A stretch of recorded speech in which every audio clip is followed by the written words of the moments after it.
Hi, my name's Kimberly Tullbane, and welcome to my mini research project for LME 508.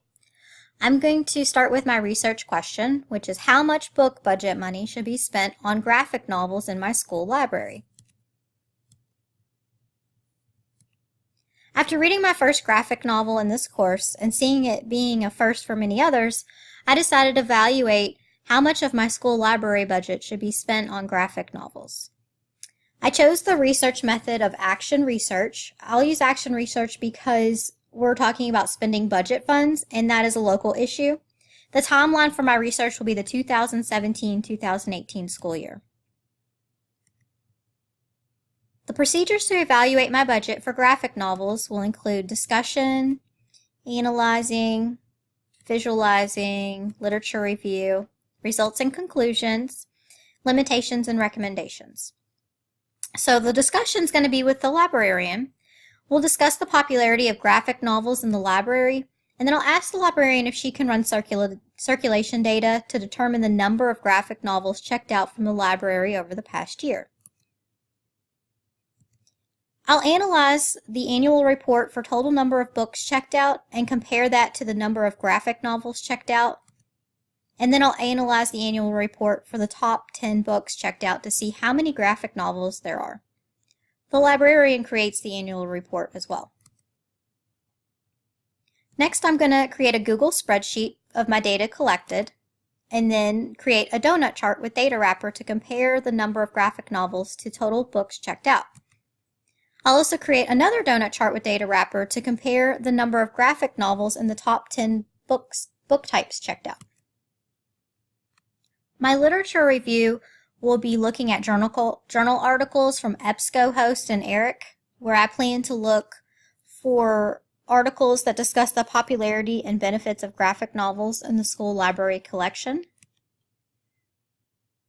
And then my results and conclusions. So I'll discuss the results and then create a conclusion by combining my results with the literature review. Limitations and recommendation. I'll review any limitations found in my study.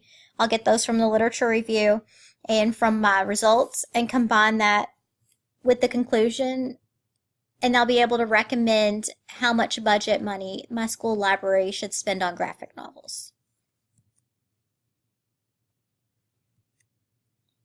My research subjects and objects will first be the librarian, and I will discuss the popularity of the graphic novels at my school.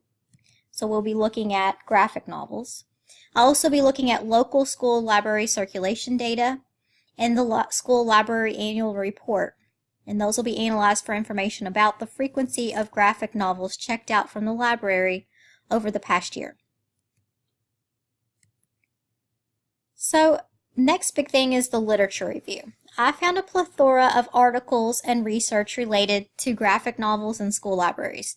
After reviewing many of these, I have narrowed down my research to literature that supports how much budget money should be spent on graphic novels in my school library, including justification as to why this money should be spent.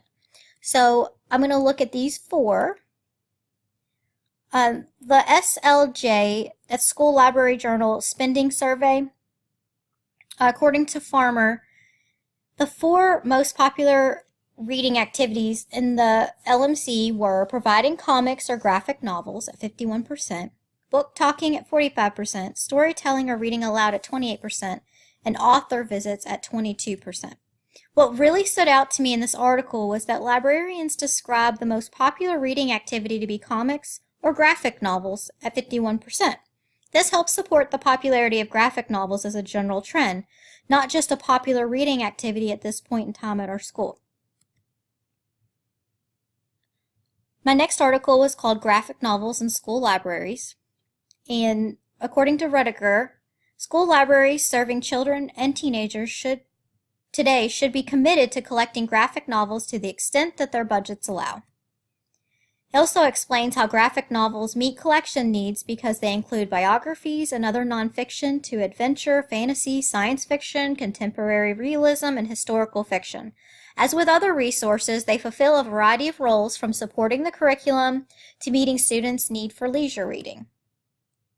Rudiger also discusses how graphic novels can be challenged because of their more visually graphic nature, but that does not mean mature or violent content. Some novels also have dialogue, violence, or sexual situations that may be upsetting. Some picture books may have images that may be distressing, and some nonfiction contains information that may be shocking.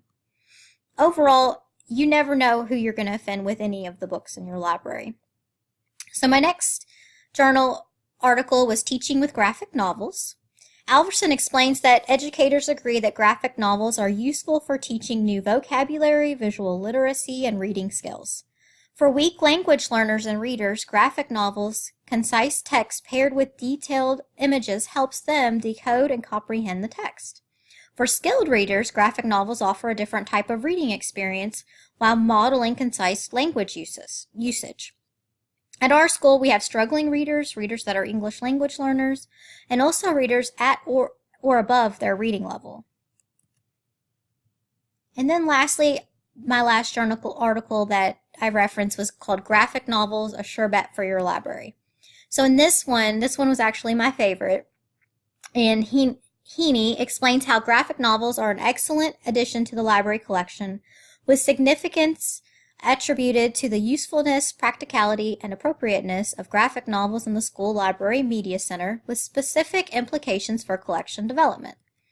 Graphic novels have been growing more varied and widely administered for several decades now. There are titles that appeal significantly to girls and others that boys specifically like, and some that are not gender specific. Graphic novels really cover the gamut. Another educator explains how graphic novels energizes their collection, drives circulation, and increases student involvement in library clubs. Heaney supports the purchase of graphic novels with small budgets and that graphic novels are reasonable in price, and notes that most graphic novels will range from about $10 to $20 per title. And he also explains how literature is growing that addresses the graphic novel, including lesson plans for use with graphic novels, and has seen the key roles they play in promoting literacy, art, and critical thinking, which helps support the curriculum. One other important matter addressed in the Heaney article is that she asserts that the graphic novel is not a fad, but its very essence, the graphic novel is a diversity of experiences. And she is confident in making the statement that graphic novels must find a place in each and every library. So the next thing we're going to look at is the data. I created a presentation to include my data collection, data analysis, and the results of the data. And my presentation is in Powtoon.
So that's the data with the results, and based on that and looking at the literature review, next are my conclusions.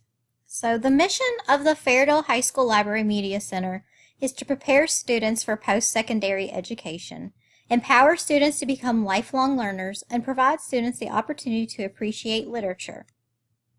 Heaney explains how the graphic novels are engaging reluctant readers so that they become interested and enthusiastic readers, and that graphic novels assist with teaching literary appreciation, and they are fun and eye-catching way to lead a youngster down the path to lifelong reading.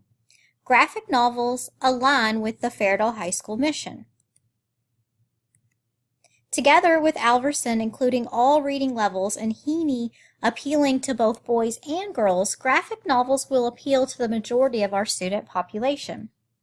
Based on the 2017-18 circulation data, 40% of our top books for the year were graphic novels, and 30% of the total books checked out were graphic novels. Our librarian illuminates the popularity of graphic novels with students as well. Heaney describes how we are fortunate that as librarians we have access to a rich variety of graphic novels that can be used to promote student achievement, encourage a love of reading, and appeal to diverse learners. Graphic novels will also support our reluctant readers and students in the ESL program. A large majority of the literature review supports the purchasing of graphic novels and includes ways they support the school curriculum. Heaney supports the purchasing of graphic novels with small budgets and that graphic novels are reasonable in price, and notes that most graphic novels range from about $10 to $20 per title. Spending a respectable amount of the book budget on graphic novels would create a well-rounded collection that our students would appreciate. Based on the Heaney article, she asserts that graphic novels is not a fad, but its very essence, the graphic novel is a diversity of experiences. This statement, along with the review of the other literature and data from circulation in the annual report, supports spending a decent amount of the book budget on graphic novels.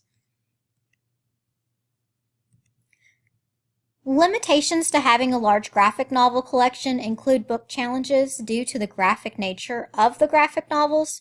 Recommendations for overcoming book challenges can be found in the literature reviewed. Graphic novels are paperbacks and the condition does not stay usable as long as hardcover books. Therefore, the budget money would have to be used for new and replacement books as well. So my overall recommendation for Fairdale High School Library would be to spend 35% of their book budget on graphic novels to create a large, diverse collection for all students. This number is calculated based on the fact that 30% of books checked out are graphic novels. 40% of the top 10 books were graphic novels. Graphic novels support all types of learners, support curriculum, and align with the mission of the Fairdale High School Library. The 35% will include payment for any replacement books, because graphic novels are paperback and the collection needs to maintain a collection that is in good condition.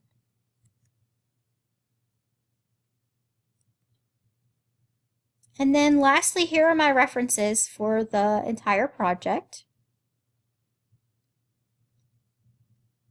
So the Alverson one, and then the two Fairdale High School sites, the annual report, Library Center mission statement, and then the SLJ spending survey, my favorite Heaney article there, and that has some great ways to overcome the limitations in there. And then lastly, the graphic novels in school library. So thank you so much for joining me on my mini research project. I hope you enjoyed.